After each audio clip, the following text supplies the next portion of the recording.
សួស្តីបងអូនមកមនុយមួយនេះគេកំពុងតែត្រេនឡើហ្នឹងណាតែបងឡើយយើងត្រូវដាំទឹកក្តៅស្ងោរវាឆ្អិនសិនបងប្អូនចង់ដឹងរបៀបធ្វើមានអីខ្លះអាចចូលមើលវីដេអូនេះបានសម្រាប់បងចូលចិត្តញ៉ាំគ្រឿងសមុទ្រអីបន្លែអីបងអាចទិញតាមចំណូលចិត្តបងបានដូចខ្ញុំទិញពោតទិញដលងប្រាំងហើយនឹងខ្យងប៉ារ៉ាលានេះអត់ដឹងគេហៅអីទេហើយនឹងងាវ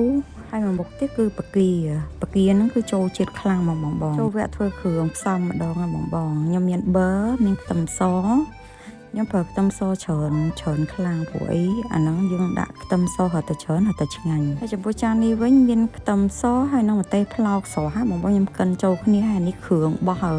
បរទេសទាំងអស់តែខ្ញុំចេះហៅទេចង់សរុបមកគ្រឿងផ្សំយើងគឺមានតែប៉ុណ្្នឹងឯងរួចរាល់ហើយយើងរំងាស់វាចោលបន្តិចទៅហើយយើងបង់គ្រឿងសមុទ្រនិងពោតដែលយើងស្ងោរហើយឆ្អិនណាដាក់ចូល